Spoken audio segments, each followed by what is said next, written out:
de inmediato la presentación, así que se está empezando a grabar para después poderla subir a Facebook. Y vamos a dar inicio. Bienvenido a todos los asistentes. Hoy le damos la bienvenida al kinesiólogo Leonardo Lagos, quien posee un magíster en rendimiento deportivo. Su área de desempeño ha estado ligada a la biomecánica y análisis de movimiento.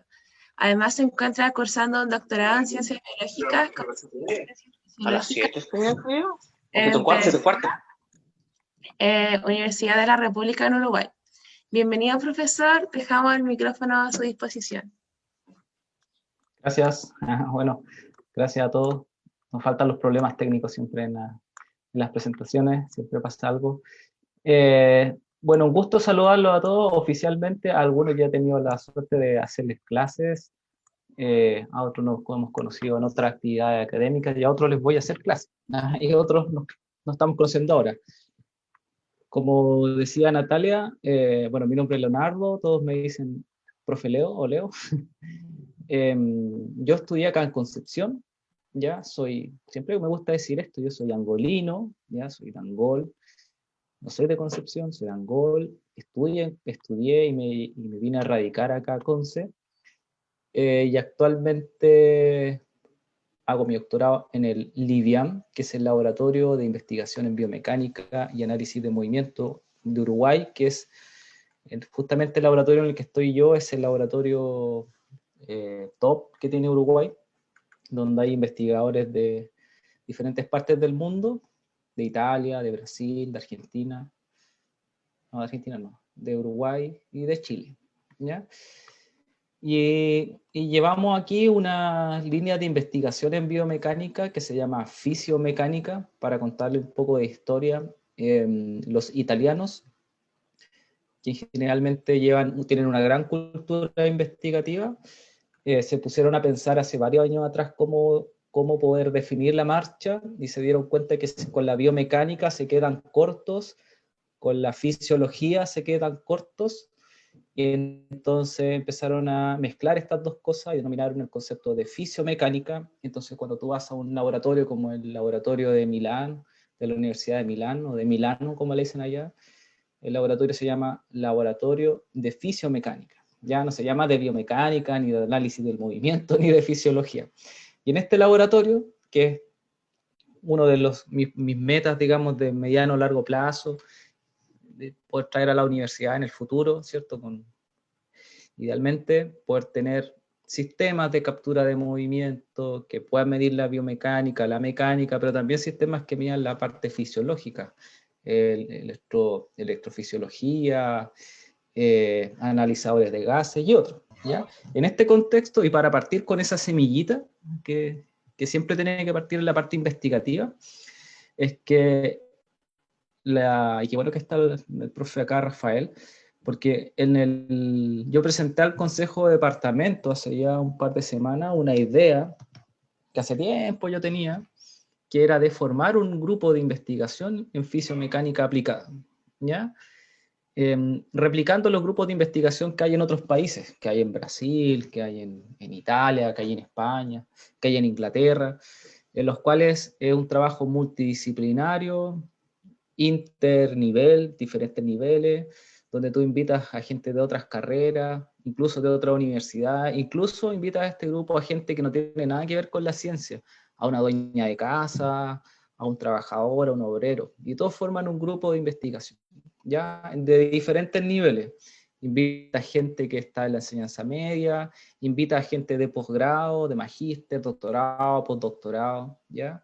Esa es la idea, formar un grupo amplio, transversal, y creo que hoy día no es como el lanzamiento público de esto, aunque hemos tenido algunas clases, yo ya lo he mencionado, pero nada, comentarles que si alguien quisiera ser parte de este grupito, que todavía es chiquitito, ¿cierto? De hecho, no hay nadie todavía, estoy solo yo, y hay algunos profesores ya invitados internacionales al grupo, que se puedan incorporar, me pueden escribir a mi correo, buscarme, y empezamos a trabajar. Ya la idea es poder generar grupos de investigación, empezar a vincularnos, le comentaba a sus compañeras hace poco, poder vincularnos con otros laboratorios de la región, de otras regiones, de otros países, ¿ya?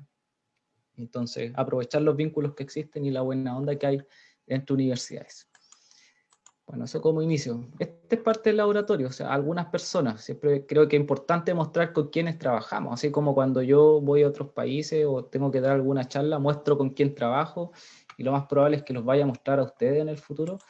Este es el equipo con el que trabajamos en Uruguay, ¿ya? El doctor Bonesi, doctora Abona, que ellos son matrimonio, este es Benjamín, el integrante más chico del laboratorio, el doctor Biancardi, él trabajó con Alberto Minetti en Italia. Alberto Minetti es un referente así número 1 en lo que es marcha, un fisiomecánica de marcha, un crack, ¿ya? Un crack, como, no sé, jugar a la pelota con Neymar, una cosa así. Este es Germán Pequera, estamos en el mismo nivel de doctorado, él está haciendo su doctorado también, igual que yo, pero él es biólogo. Y el Mateo, él es profesor de educación física y está empezando su estudio de posgrado. Hay más integrantes, pero esto lo sacábamos este año en Piriápolis, en un congreso. ¿Y por qué puse esta foto? Porque este era un congreso académico que convocaba gente desde el pregrado hasta el posgrado, ¿ya? Entonces, en este grupo aquí faltó más gente, pero aquí habían estudiantes que eran de tercer año, cuarto año, Mateo que es de cuarto, quinto año de educación física, después de los que están haciendo el doctorado, y después los que ya son doctores y los que son postdoctorados. Entonces, todos mezclados. Y a esto yo a lo que queremos llegar, que en el futuro muy cercano podamos ir con integrantes de la universidad a este tipo de congresos. Bueno, ¿de qué se trata la fisiomecánica? Entonces, un poco. Es difícil determinar los parámetros de normalidad de la marcha. Eso es una pregunta y parto al tiro con la discusión. Es difícil porque entre los biomecánicos cuesta a veces ponerse de acuerdo, entre los propios profesionales de la salud cuesta ponerse de acuerdo, que cuáles son las variables normativas. Es que si podemos ocupar en un paciente, por ejemplo, que nació con una condición, lo podemos comparar con pacientes que tienen rango de normalidad. Todo ese tipo de preguntas es la que nos hacemos los biomecánicos. Entonces, una gran pregunta, una pregunta máxima es, bueno, a lo mejor no sabemos cómo llevarlo a una normalidad, pero sí podemos tener herramientas que nos permitan evaluar al menos a todas las personas de una manera más o menos similar. Por ejemplo, con el gasto energético, el consumo metabólico, el costo de transporte, la eficiencia que una persona tiene al caminar o al desplazarse o al hacer un acto locomotor, ¿ya? Cómo se activan o cómo promueven una acción las sinergias musculares, cómo funciona esto a velocidad variable y a velocidad constante. Y todo esto sigue siendo un desafío, ¿ya? Porque muchas de las acciones que se hacen en los laboratorios son a velocidad constante, ¿ya? Pero nuestra vida o nuestros espacios cercanos son a velocidad variable. Uno en la casa se mueve y está acelerando, y en el mismo momento que aceleró está desacelerando y está girando y está abriendo una puerta y está cerrando la puerta y está hablando con una persona y haciendo una actividad de doble tarea o 3 tareas al mismo tiempo, ¿ya? Entonces es un desafío grande. Y en ese desafío me metí yo y está metido este laboratorio para tratar de ayudar un poco a la rehabilitación, a la ciencia médica y a la ingeniería. Entonces, lo primero que siempre parto diciendo que caminar no es lo mismo que correr. Caminar no es lo mismo que correr, ¿ya? No porque tú camines de una forma, vas a correr de una forma. Es como pensar que porque una persona se sienta de cierta forma o se bipedesta de cierta forma, va a caminar bien, ¿ya? Hay activaciones musculares que son diferentes, hay sinergias musculares que se están activando de manera diferente, hay componentes mecánicos que están influyendo en ellos, ¿bien? Entonces, en una misma persona, en una misma condición, nosotros podemos evaluar hartas cosas, ¿ya? Hartas cosas. Con diferentes equipos, evidentemente. Nosotros podemos tener equipos de gran costo, de muy caros, pero también podemos hacerlos cada vez con equipos más baratos, con acelerómetros, con teléfonos celulares, con aplicaciones de computador. Siempre se pueden hacer cosas, ¿ya? Entonces, lo que se está haciendo actualmente en algunos laboratorios, en Chile no hay ningún laboratorio que hable de fisiomecánica como tal. Aquí generalmente los laboratorios de marcha en Chile hacen cálculos cinéticos principalmente o cinemáticos, pero no de trabajo, ¿ya? A lo más trabajo externo, pero no se habla, por ejemplo, de trabajo interno o de costo de transporte. Generalmente los laboratorios se dedican a analizar variables cinemáticas como el desplazamiento del centro de masa, cuánto ángulo tiene una rodilla, un tobillo, cuánta fuerza hace el pie con respecto al suelo, pero en general son variables aisladas, ¿ya? No se entrelazan. Entonces uno puede medir muchas cosas, ¿ya? Y eso va a depender de cuáles sean las herramientas que tú tienes. Por ejemplo, elementos de análisis cinematográfico o de cinemetría, como cámara, acelerómetro. Elementos que evalúen las fuerzas de reacción del suelo, ¿ya? Como plataformas de fuerza. Solamente con estos dos tipos de estructura tú puedes calcular energías potenciales, energía cinética y trabajo, ¿ya? Bueno, ¿qué es el trabajo? Para definirlo un poco, el trabajo externo es cómo se desplaza el centro de masa del cuerpo, ¿ya? Cómo se desplaza el centro de masa en respecto de un ambiente. El trabajo interno es cómo rotan los centros, cómo rotan los ejes de los segmentos corporales con respecto al centro de masa. Evidentemente, o matemáticamente, el trabajo externo, que es el desplazamiento del centro de masa, es mucho más fácil de calcular que el trabajo interno, matemáticamente, ¿ya? Entonces, ¿qué se está investigando actualmente? Porque esta pregunta era una mirada a la fisiomecánica, ¿ya? ¿Qué se está investigando? Mucho se está investigando en correr, ¿ya? ¿Por qué en correr? Porque hay una tendencia, se puso de moda correr, es un fenómeno sociológico mundial, ¿cierto? Se puso de moda, antes correr era como, esta persona solamente corre, ¿ya? Era como, no sé cómo decirlo en chileno, era fome, era aburrido, ¿ya? La gente que hacía deporte en Chile jugaba básquetbol, jugaba fútbol, voleibol y tenis, ¿ya? Pero correr, de repente, en el mundo se hizo una tendencia, el running, ¿ya? Que antes no se llamaba running, se llamaba footing en su momento, que era como salir a correr en la mañana. Y de repente se puso de moda. Y de repente aumentó explosivamente la posibilidad de la gente de hacer deporte. Y muchas de estas, y aumentó la demanda de profesionales, y muchos profesionales poco capacitados.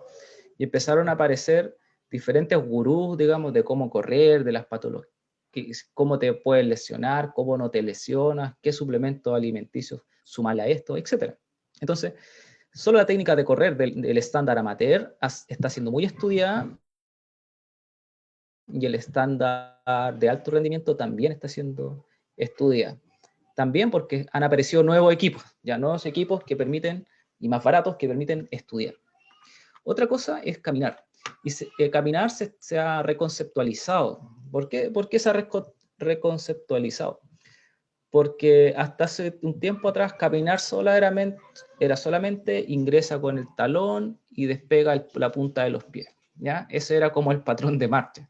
Pero hay muchas más realidades que esa, ¿ya? Hay un niño con parálisis cerebral que nació así y que no tiene ese patrón codificado en su cerebro. Entonces, ¿qué queremos hacer?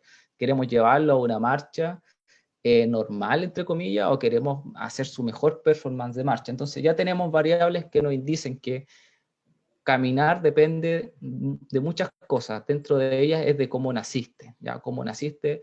Después vienen cómo te criaste, ¿cierto? Que tiene que ver con los estímulos sensoriales, con subir, bajar cerros, todo ese tipo de cosas. Cuánta educación física tuviste.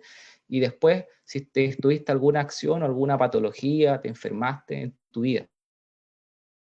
Cada una de estas tiene una múltiple cantidad de variables que hacen determinar que la marcha siga siendo muy, muy estudiada, ¿ya? Después, otro concepto que se está estudiando bastante que tiene que ver con el skipping. Lo mencioné hoy día justamente en mi clase de biomecánica. El skipping es galopar, ¿ya? Es galopar, es como hacer esto chichic, chichic, chichic. Es como cuando los niños corren y van frenando, ¿cierto? O cuando alguien va bajando un cerro y va bajando así, chichic, chichic, chichic. Galopar, que es el mismo acto de galopar que hacen los animales, pero nosotros hacemos un galope que es bípedo, se llama galope bípedo. Y la pregunta es, bueno, ¿por qué se está estudiando esta cuestión? ¿Por qué se estudia? ¿Ya? Por varias razones. Primero, porque el que domine el concepto de galope energéticamente va a ser el que va a estar metido con la NASA, ¿ya? Porque los astronautas cuando están en el espacio hacen skipping, no caminan ni corren, hacen skipping, eso es lo primero, porque hay una eventual población de humanos en otros países, en otros mundos, en realidad, ¿ya? Entonces hay gente que ya está pensando en eso. Segundo, porque existen ya elementos que permiten hacer diferentes tipos de marchas con gravedad inducida. Por lo tanto, aquellas patologías crónicas como la artrosis, artritis, unas patologías neuromusculares, incluso la obesidad, ¿ya? Podrías tú enseñarles o entrenarlos haciendo skipping y luego llevarlo a caminar y luego llevarlo a correr, ¿ya? Porque el componente energético, fisioenergético, mecánico es variable, se los voy a comentar recién, ¿ya? Entonces, el skipping está haciendo en humanos, es un área negra o hay una nube ahí, hay una nube de qué está pasando. De hecho, Germán, que le mostré hace poco la foto, él está estudiando la marcha de skipping en humanos en carrera. Súper interesante porque solamente hay datos de señales de análisis de gases, no hay de electromiografía, no hay de trabajo mecánico, o si hay muy poco, ¿ya? Otra cosa que hay muy poco es aquí, usted me dice en el tiempo, ¿cuánto tiempo tengo, Sosek? Tía Sosek, tía Sosek, ¿cuánto tiempo tengo para hablar? Si me dejan hablar aquí, voy a hablar un día completo. No hay problema con el tiempo, así que puede explayarse lo que estime conveniente. Ya, cuando se vaya la gente. Bueno, bueno, entre caminar y correr hay una transición. Hay un periodo de transición. Hay una transición ahí. Y esa zona de ahí está oscura también. No se conoce, ¿ya? Se conoce muy poco esa transición. Cómo se están activando las sinergias musculares, quién comanda, cómo cambiamos el patrón de marcha del modelo péndulo invertido a un modelo de masa resorte, qué modelos deberíamos ocupar ahí, qué pasa con el sustrato energético y bla, bla, bla, un montón de cosas, ¿ya? Entonces ahí hay una zona muy interesante de analizar. ¿Por qué? Y que se está estudiando. ¿Por qué se está estudiando? Porque se han fijado que un futbolista, bueno, no un futbolista, cualquier deportista, cuando empieza a correr, cuando hace esa transición, es cuando se lesiona, generalmente, cuando se desgarra, ahí pasa, en ese lugar pasa. Cuando alguien se cae, cuando un adulto mayor se cae, ¿por qué se cae? Porque esto es lo que falla, la transición, ¿ya? En la transición, porque no es capaz de equilibrarse, no es capaz de generar este impulso como que fuera a correr para poder pararse. ¿Y qué es lo que está pasando acá en la transición? Se están evaluando cómo se activan las sinergias musculares, ¿ya? Entonces, si bien entre caminar y correr nosotros compartimos sinergias musculares, más o menos 4 sinergias que son similares, en la transición, ¿ya? Nosotros vemos más de 4, o sea, entre 4 y 6, ¿ya? Entre 4 y 7 sinergias musculares diferentes. Entonces, algo pasa aquí en esta transición que determina en el fondo que una persona pueda caminar mejor, pueda correr mejor, pueda entrenarse mejor, ¿ya? Eso es como un punto interesante y lo bajo a la clínica. Nosotros tenemos, ya que conocemos esto, tenemos que entrenar a un paciente en su transición. No tenemos, o sea, ya con esto sería negligente no hacerlo. O sea, no me basta entonces subirlo a un treadmill a caminar a velocidad constante, ¿ya? Yo ya sé que tengo que hacerlo caminar a velocidad de tipo variable. Bien, entonces, a diferencia de los cuadrúpedos, donde correr es tan económico como galopar, ¿ya? Para los humanos, realizar un galope es mucho más costoso que caminar, ¿ya? Esto que está acá no es a eso a lo que yo me refiero, ¿ya? Esto solo para colocarlo como un dato. Hace un tiempo atrás apareció, y parece que lo bajaron de internet ahora, apareció una mujer que se llamaba la mujer caballo. Búsquenla por ahí. Y lo que hacía que esta mujer caminaba y galopaba y corría y era capaz de saltar vallas igual que un caballo, ¿ya? Yo no sé si lo hacía por una conducta patológica, nació así, pero caminaba y corría igual que un caballo. Bueno, eso que está ahí no es el galope que yo me refiero. El galope de nosotros es bípedo, ¿ya? Es correr. Entonces, los humanos galopamos, ¿ya? Pero gastamos una alta cantidad de energía. Hay otro concepto, ¿ya? Que tiene que ver con las variables se denominan alométricas. ¿Ya? ¿Qué son las variables alométricas? Son la relación que tienen nuestras estructuras corporales, ¿ya? Con cómo nos desplazamos en el espacio, ¿ya? El problema de esto es que los animales en general, de la naturaleza estoy hablando, no los animales que viven en una casa, sino los que están en la naturaleza, tienen un porte grande, porque mientras más grande, mayor ventaja biológica tienen. Corre más rápido, alcanza más ramas, etc. Entonces, mientras más grande, más rápido tú caminas. Esa es la diferencia, ¿eh? Con un animal pequeño. Sin embargo, un humano, no necesariamente, mientras más grande, más rápido camina, ¿ya? Esa condición de dimensionalidad dinámica en los humanos genera un gran valor, justamente ahora, en el cual la obesidad y el sedentarismo son altísimos en Chile. Porque una persona obesa, ¿ya? Trata de seguir caminando a su misma velocidad, ¿ya? Sí, eso es lo que dicen las investigaciones, camina a la misma velocidad, pero en el corto plazo, esta persona, cuando camina, aumenta su costo de transporte. Es decir, con la misma distancia recorrida, está consumiendo más energía, ¿ya? Entonces es un problema. La obesidad en sí es un problema, ¿ya? Entonces, esto de las variables alométricas es interesante de considerar. Por ejemplo, les voy a dar un dato. Nosotros con una profesora de acá, que es la profesora Daroch, ¿ya? Anita Daroch, nos planteamos la siguiente pregunta. Miren, tenemos 2 pacientes que van a hacer un Time Up and Go. ¿Conocen el Time Up and Go? Yo creo que sí, ¿ya? Que esta prueba, una silla, camina 3 metros, vuelve, gracias por el dedito, vuelve 3 metros, ¿ya?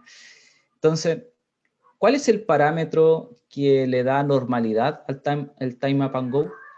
¿Saben ustedes cuál es el parámetro que determina que un Time Up and Go sea normal o anormal? Es el tiempo. Es el tiempo, ¿ya? Bajo de cierto tiempo, una persona es normal. Sobre ese tiempo, la persona está en un riesgo leve, moderado, severo, ¿ya?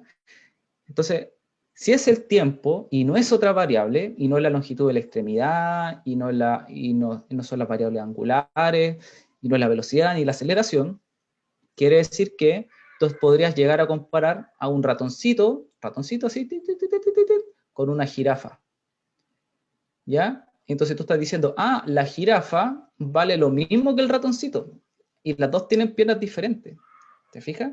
Por lo tanto, ahí hay un tema, una pregunta que nos hicimos, que es bien interesante, la cual estamos comenzando a desmenuzar, investigar, ¿bien? Entonces, desde ya, ojo con el Time Up and Go, con aquellas personas que tienen los pies, las extremidades muy cortas, a pesar que esté normalizado con la población chilena, ¿bien? Otra cosa que me gustaría dejarles como comentario es que nosotros en el laboratorio, y esta es una investigación que también estamos empezando a hacer con gente acá de la UdeConce y de Uruguay, es poder medir el costo de transporte. Yo harto rato le he citado el costo de transporte. ¿Qué es lo que es el costo de transporte? Mira, colocamos a una persona a caminar, ¿ya? A una velocidad determinada. Puede ser velocidad constante o velocidad variable. Hay otros métodos para eso, pero supongamos que una velocidad constante. ¿Bien? Medimos la ergoespirometría basal del sujeto. Bien, o sea, hacemos un análisis de gases y vemos cuál es su consumo de oxígeno basal durante 5 minutos en bípedo. Y después lo hacemos caminar a una velocidad constante por un tiempo determinado y medimos cuál es su consumo de oxígeno promedio. Bien, esto que está aquí arriba es lo que ustedes conocen como VO2, ¿ya? O la potencia metabólica, eso que está ahí arriba.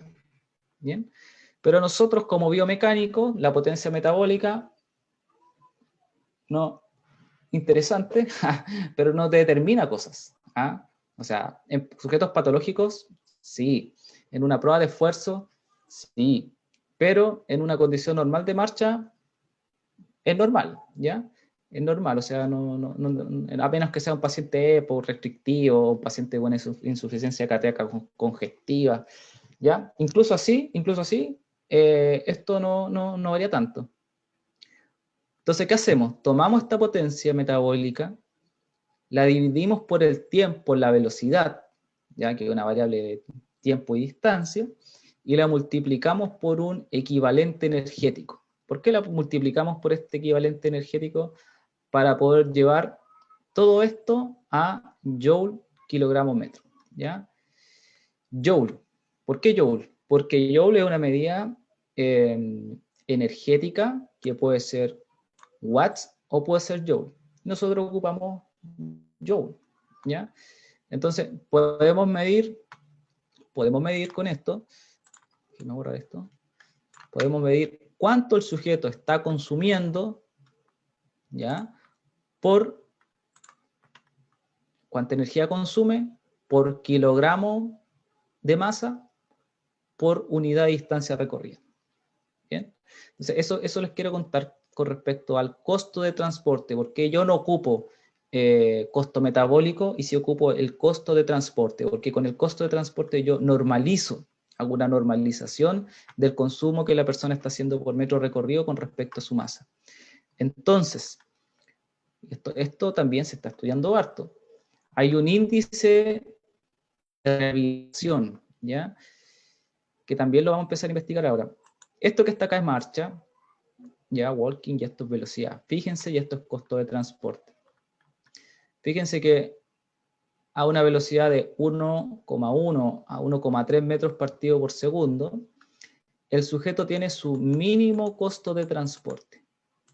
¿Ya? O sea, su mejor performance, consumo energético, desplazamiento se encuentra ahí, entre los 1,5 a los 1,2, 1,5 metros partido por segundo, que es casualmente la velocidad que el sujeto selecciona automáticamente, ¿ya? Ese punto de ahí, ese punto se llama velocidad óptima, ¿ya? Y cuando una persona camina y lo determina solo porque inconscientemente llega a esta velocidad, se llama velocidad autoseleccionada.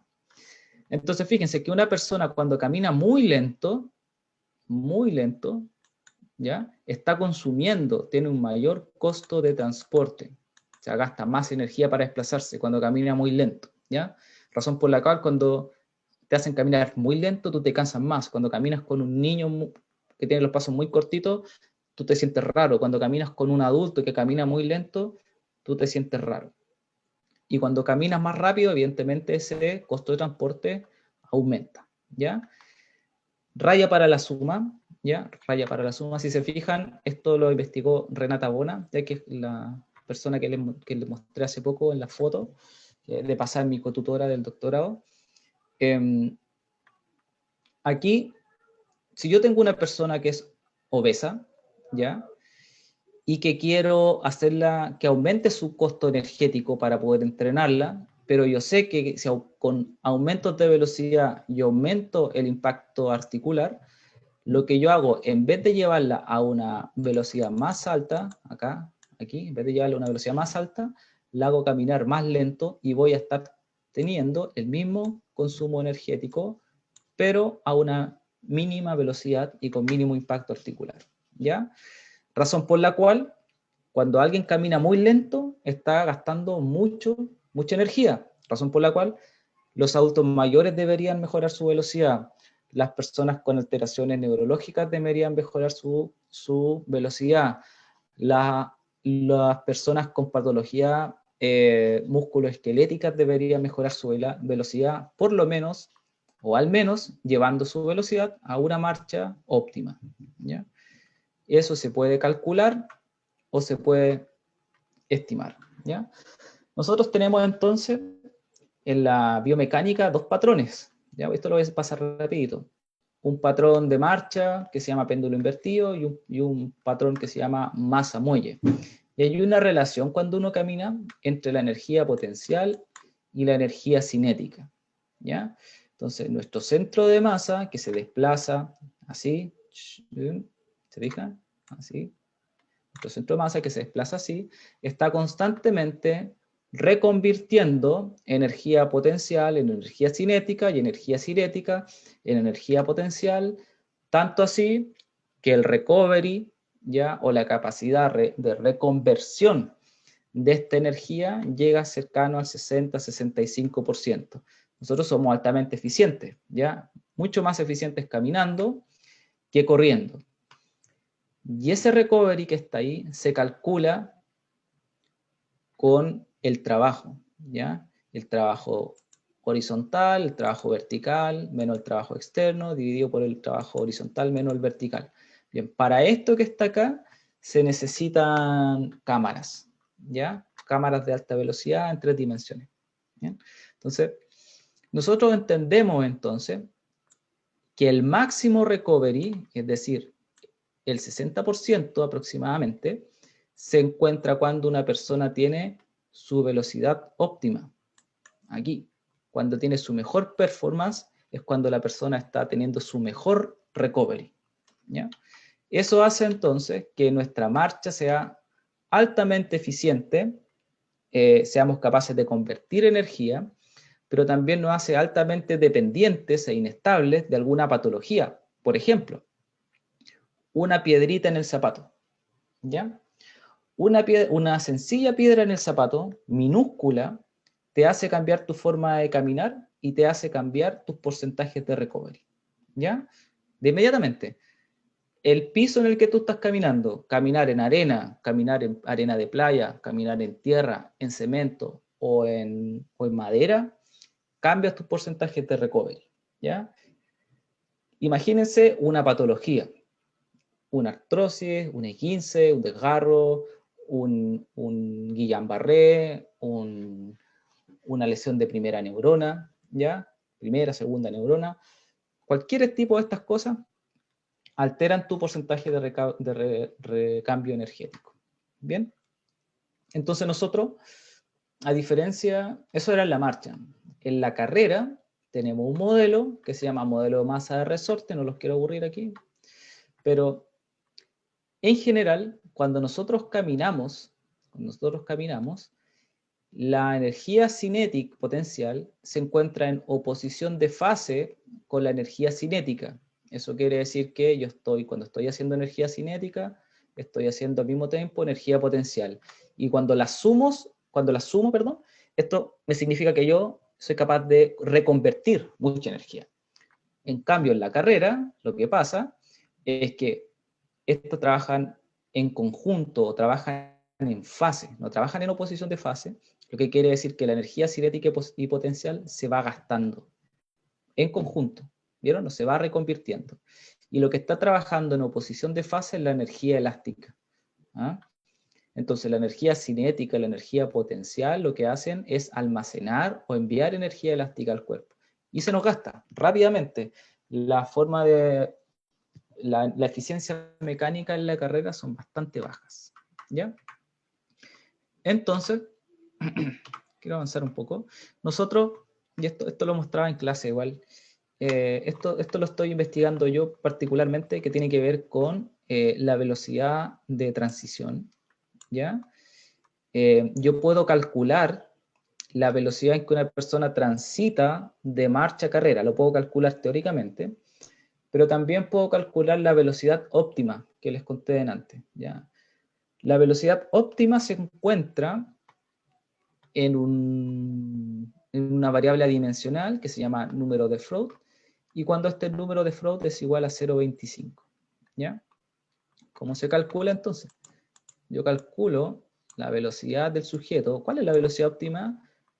0,25 por la gravedad, que es 9,8, por la longitud de la extremidad inferior, ¿ya? Importante que esa longitud está en metros y va desde el trocánter mayor hasta el suelo, ¿ya? No va hasta el malleolo externo, va hasta el suelo, ¿ya? Y se evalúa entonces, y eso nos va a dar una velocidad óptima teórica en metros partido por segundo. Es decir, que a esta persona que está acá, yo si la voy a entrenar, debería llevarla al menos a su velocidad óptima teórica. ¿Para qué? Para asegurarme que está caminando en su velocidad donde tiene su mejor performance. ¿Bien? Eso se puede hacer teóricamente, eso ya lo estamos estudiando y esto es investigado también bastante, así que pueden buscarlo sin problema. Y en mi caso, yo estoy haciendo esta misma forma, pero con la transición. ¿En qué momento el sujeto pasa de caminar a correr? ¿Ya? ¿Cómo se calcula? Lo mismo, pero en vez de 0,25, acá es 0,5. Y yo lo puedo calcular. Entonces, ¿qué es lo que se está haciendo en esta área? ¿Ya? Para que no se aburran, queda un ratito. ¿Tienen alguna duda? ¿Alguna consulta antes? ¿No? ¿Todo bien? Pueden levantar la manito si quieren, para decirme que estoy bien, para no sentirme tan solo. Profe, yo tengo una duda. Dime. ¿La longitud iba del trocánter mayor a qué?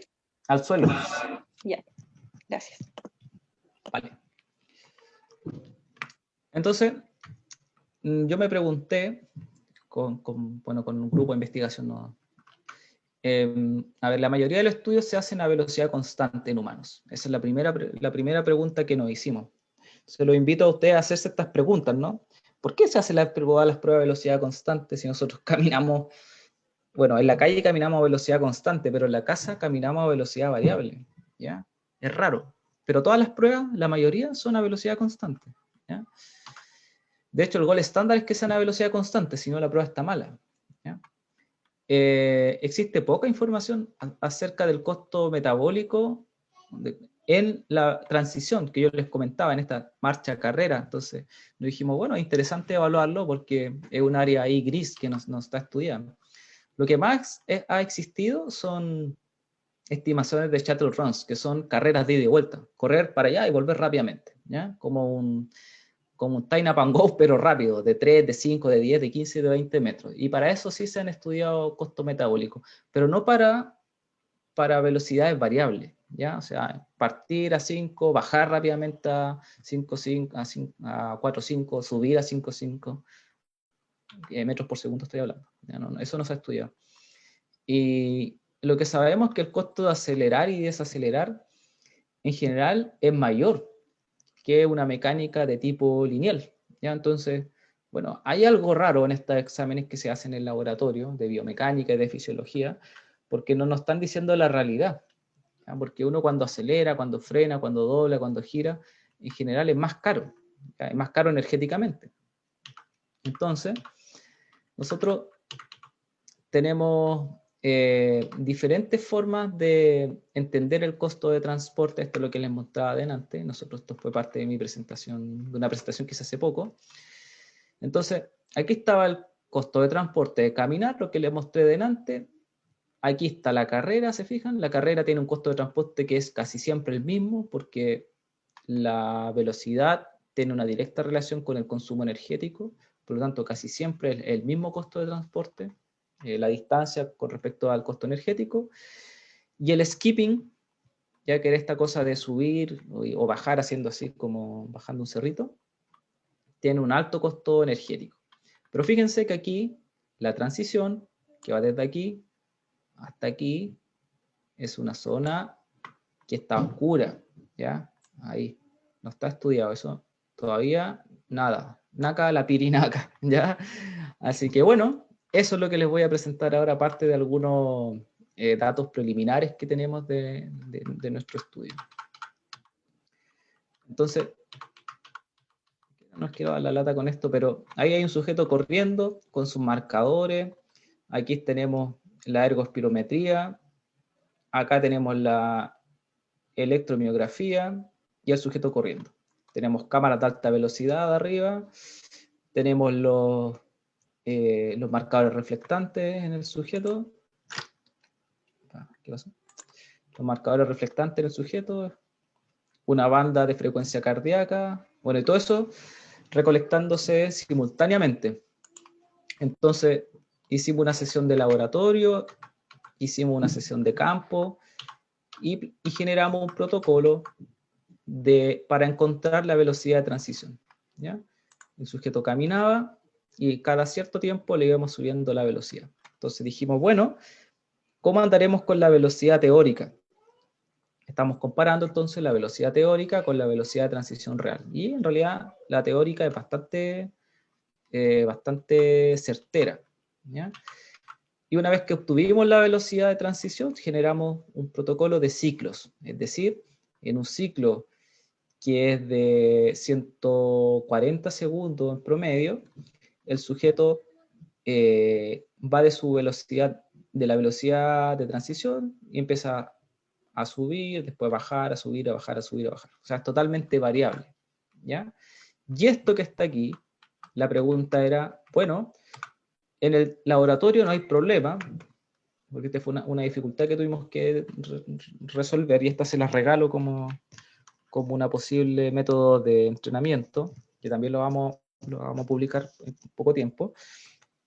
¿Cómo hacemos que este sujeto siga una velocidad variable en el campo? Porque en el laboratorio es fácil, porque el treadmill te da la velocidad. O sea, tú desde el computador manejas el treadmill y el treadmill aumenta y baja la velocidad que tú quieras. Pero en el campo, en una pista, ¿cómo lo hacemos? ¿Ya? Esta es la pista en Uruguay. Entonces, teníamos algunas opciones. La primera opción era hacer lo que se hizo en Milán, ¿ya? No, para eso me pegué el pique, fui a Milán, a la Universidad de Milán, hablé con Alberto Minetti y me quería traer el equipo que usaron ellos en Milán. ¿Y qué hicieron? Colocaron un sistema de láser a 30 metros de altura en el estadio, en el Giuseppe Meazza, en el San Siro, donde juega el Inter y el Milan. Ahí lo hicieron y giraba y la persona tenía que ir siguiendo este láser, ¿ya? Primera opción, un poco inviable porque, bueno, había que traer el equipo, programarlo, y lo que ellos hicieron era velocidad constante y lo mío era velocidad variable. Ya, no fue. Segunda opción, se me ocurre a mí. Ahora, opciones. Hagámoslo con un dron. Ya, hagámoslo con un dron. Se veía súper interesante porque las aplicaciones de un dron en rehabilitación nunca se han usado, que yo sepa por lo menos. Entonces, hacer que una persona siga un dron en el deporte era interesantísimo porque la velocidad de reacción es difícil entrenarla en deporte, ¿ya? Difícil entrenarla ya en pacientes. Imagínense un paciente, yo lo llevo a entrenar a una cancha y lo llevo con un dron y le digo, ya, siga el dron, entretenido para el paciente, ¿ya? Bueno, nos juntamos con el equipo de ingeniería aeroespacial de la U de Conce, esto fue el año pasado, y adivinen qué pasó. El día que íbamos a probar el dron, vino el estallido social. Exactamente hace un año. Y no pudimos. Después se cerró la U y toda la cuestión. Ya, cooperamos con esa. Y quedaba una opción. Y de pasada yo les cuento que soy músico. Y yo cuando estaba estudiando, como ustedes, una de mis preguntas era, ¿podré caracterizar la marcha auditivamente? Porque cuando alguien camina, yo sé si está caminando bien, por los pasos, o si está ebrio, por ejemplo, curado, o si es mi mamá, o mi papá, o mi hermano, yo auditivamente los reconozco.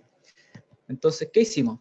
Grabamos los pasos con un teléfono, ¿no? Grabamos los pasos del sujeto, el tac, tac, tac, y así rápido, iba subiendo, después lento, y le pusimos al sujeto en los audífonos la grabación de sus pasos. Y se generó la magia, chachán, y el sujeto seguía los patrones variables, a velocidad variable. Entonces, es súper interesante esta cuestión, porque si lo podemos hacer, ya lo hicimos en deportistas, si lo podemos hacer en pacientes, esto significa mandarlo a entrenar a la calle con audífonos, o con un audífono, y que vaya siguiendo el ritmo a diferentes velocidades, velocidad variable y velocidad constante. Súper interesante. ¿Ya? Entonces tú puedes darle la velocidad, no solo el tiempo, no solo él camine 15 minutos, sino darle la intensidad. ¿Ya?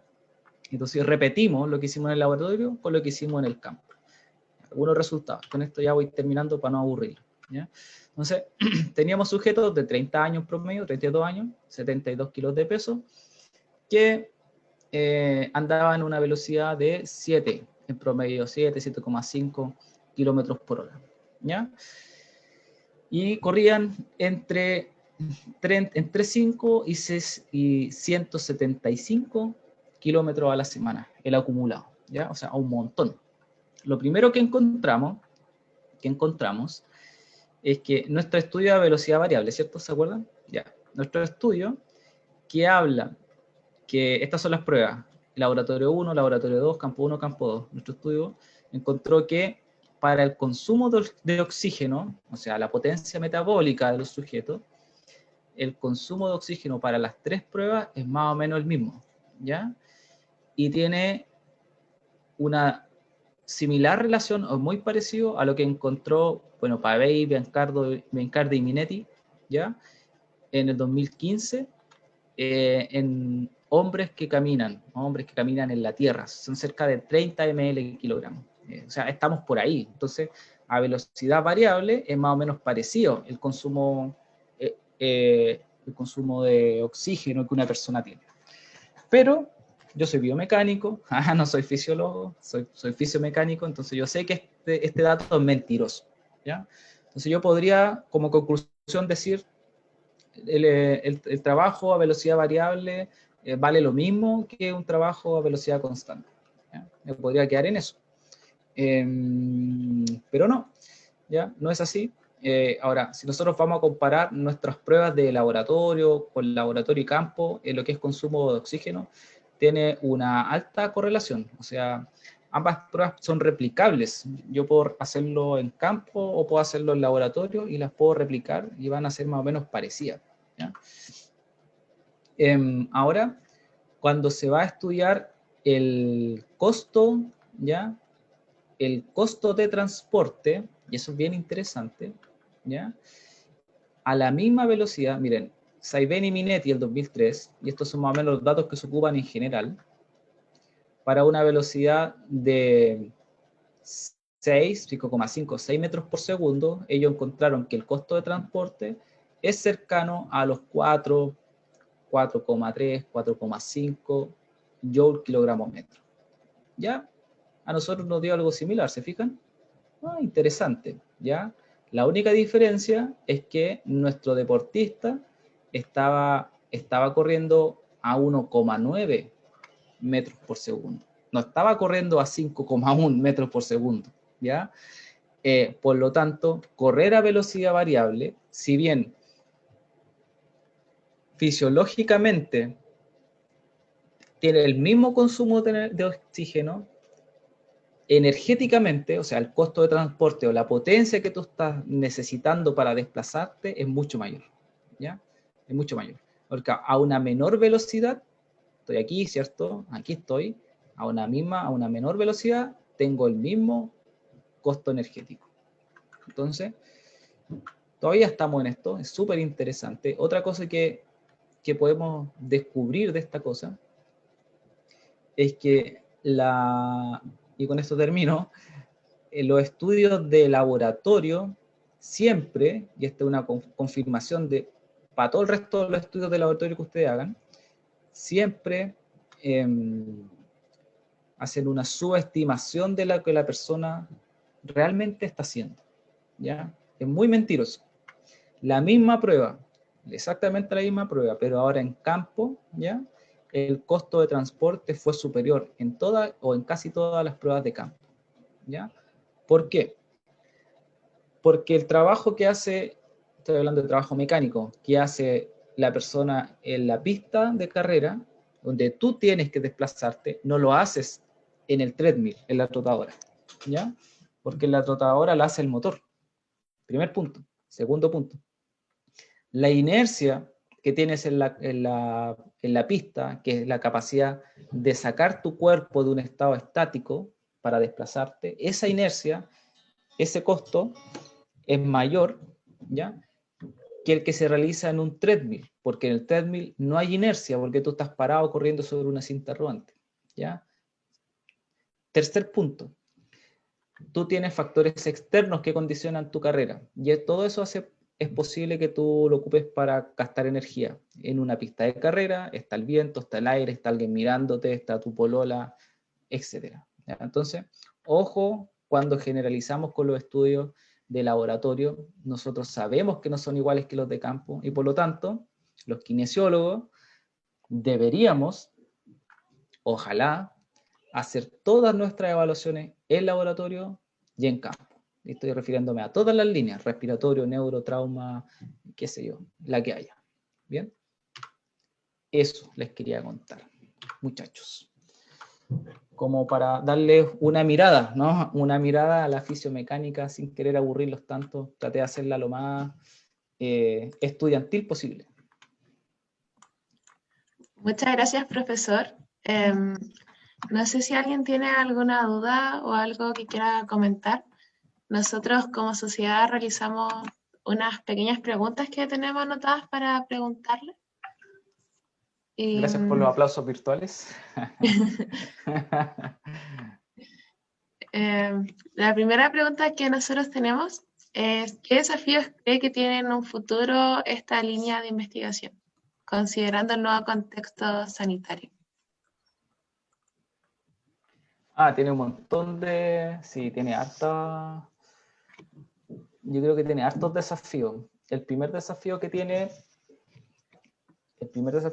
es poder hacer más conocido este tipo de investigaciones que tienen que ver con fisiomecánica. Que una de las principales dificultades que tiene es que mezcla cosas de biomecánica con cosas de fisiología. Y generalmente acá en Chile o somos de biomecánica o somos de fisiología. ¿Ya? Y en el actual contexto, nosotros creemos que el estudio de poblaciones especiales es fundamental. O sea, poder definir un paciente o una persona con una secuela y poder caracterizar su condición y poder dar recomendaciones acerca de cómo debería rehabilitarse es fundamental.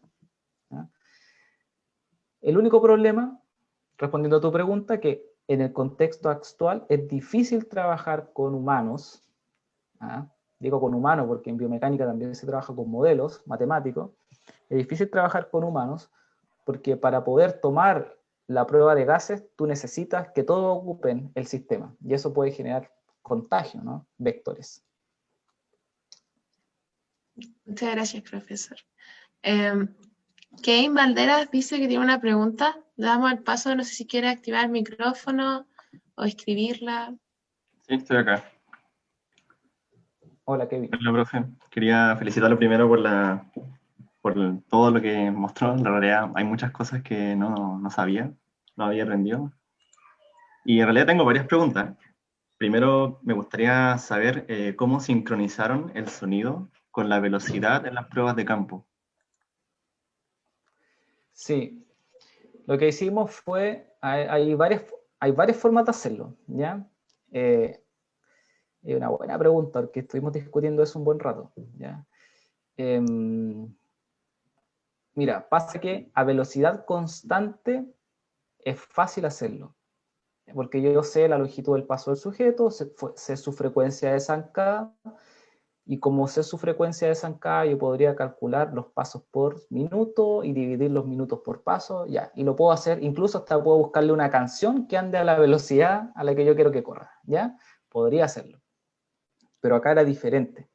Y era difícil porque el desafío era hacerlo a velocidad variable. Esto cada 5 segundos varía la velocidad.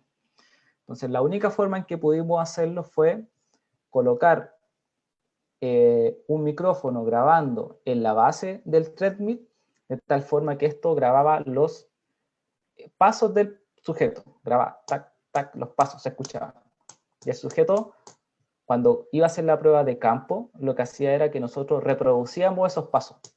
Y como el sujeto ya había hecho esto mismo, repetía exactamente la misma velocidad. Así lo hicimos, ¿ya? Esa fue nuestra forma de hacerlo. No teníamos láser, no teníamos dron, así que no había otra opción. Pero creo que para nosotros los kinesiólogos es una forma más económica de hacerlo también. Ya, genial. Y también me llamó la atención las variables que consideraron para el estudio. Quería preguntarle si en el estudio que mencionó recién, consideraron elementos que son como base de cada persona. No sé si, por ejemplo, a nivel de actividad física o la percepción del esfuerzo, Sí, o claro. no sé, cosas sencillas como esas. Sí. No lo mostré ahora, los consideramos, ¿no? En los criterios de inclusión y exclusión los agregamos. Hay algunas los caracterizamos, es necesario, ¿no? Que que cumpla ciertas características deportivas o actividades, patologías, etcétera. Porque si la población es muy diferente, también el estudio termina con un sesgo. Entonces, en este caso, nosotros teníamos ahí, trabajamos con principalmente sujetos que fueran deportistas, ya que todos tenían una característica más o menos similar en cuanto al número de kilómetros que hacían a la semana, las patologías, definimos qué era una patología, qué era una lesión, cuánto tiempo tenía que haber pasado de una lesión, etcétera, ¿ya? Ese tipo de cosas. No las puse ahora porque si no, no terminábamos nunca de presentar. ¿Ya? Y la última pregunta, al principio comentaba de que era muy difícil definir lo que es la marcha. Y por lo mismo quería preguntarle si usted tiene como una posición respecto a esto. Sí, Biomecánicamente hablando. sí, claro. Sí, la marcha es una actividad rítmica, bípeda, y que se basa en un modelo altamente eficiente, ¿ya? O el más eficiente, en el humano estoy hablando, ¿ya? En el más eficiente, en condiciones de gravedad normal. Esa es como mi definición, y esa es como la definición que maneja mi grupo, ¿ya? Esa definición que te acabo de hacer probablemente no la vas a encontrar en un libro, ¿sí? Porque tiene el concepto de gravedad normal, porque nosotros sabemos que, por ejemplo, el skipping en hipogravedad es mucho más eficiente que la marcha que nosotros actualmente hacemos, ¿ya? Tiene que ser en bípedo, porque la locomoción bípeda se basa en un modelo matemático. Tiene que ser rítmico, porque si no es rítmico pierde esta oposición de fase de la energía cinética y la potencial. Esas son como las características que llevan a mi definición de marcha. Si te fijas, igual es una definición general, no me estoy casando con muchas cosas. ¿Eh? Ya, genial. Muchas gracias. Bueno. En el chat también hay otra pregunta de Ciad que dice, si la marcha es variable, ¿sería importante hablar qué tan variable es la marcha de alguien? Claro. El problema de eso, a ver, lo voy a leer, si la marcha es variable, sería importante hablar qué tan variable. Claro, el problema que tenemos, CIAD, se llama así, ¿no? CIAD o es un sobrenombre. ¿Sí? ¿Se llama así? ¿O es su nombre artístico? No, su nombre real. ¿Ya? CIAD. Sí, es importante, pero el problema que tenemos es cómo lo evaluamos. ¿Ya? Yo te podría decir cómo evaluarlo. Bueno, con elementos como acelerómetros, como oscilógrafo, como cinemática.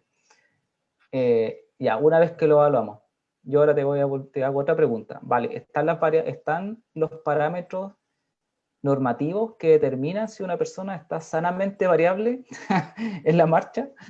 No están, ya no están. Lo que está actualmente son algunos parámetros de variabilidad articular, ¿ya? Pero no de variabilidad de marcha como la que yo te estoy presentando ahora, que tiene que ver con la velocidad o con los cambios de velocidad en poca distancia. Entonces, esa pregunta es buena, ¿ya? Incluso una pregunta para hacer un magíster, un doctorado, porque involucra muchas cosas, ¿ya? Mucho conocimiento que todavía no está. Pero sí es importante evaluarlo. A ver,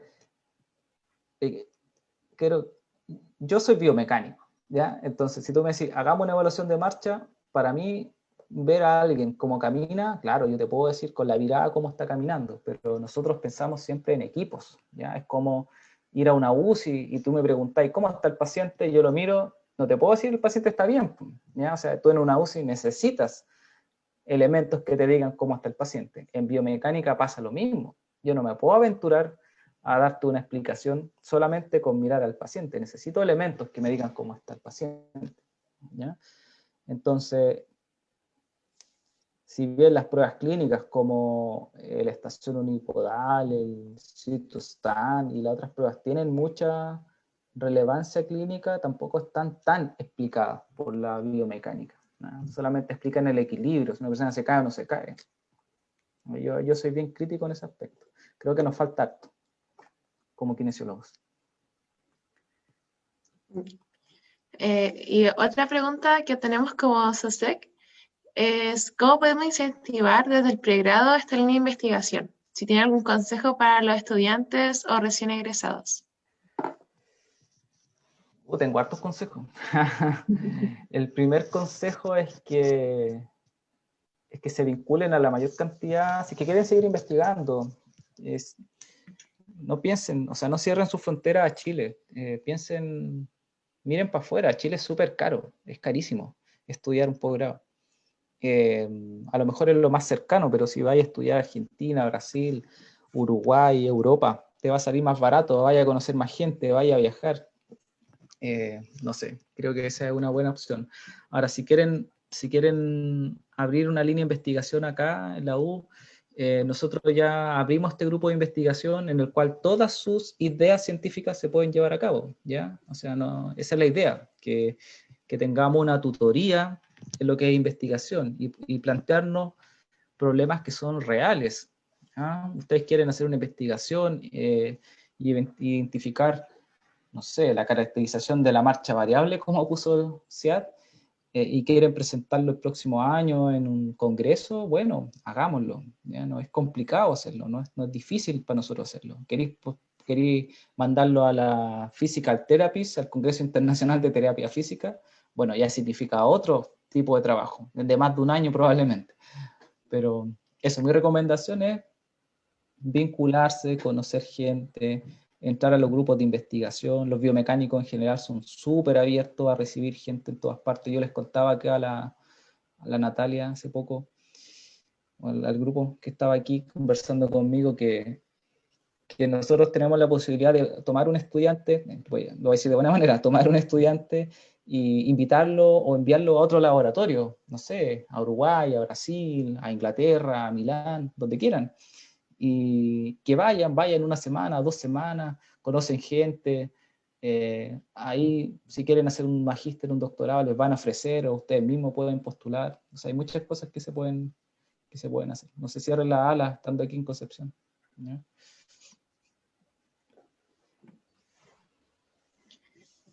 Creo que esas son todas las preguntas que hay. No veo más en el chat.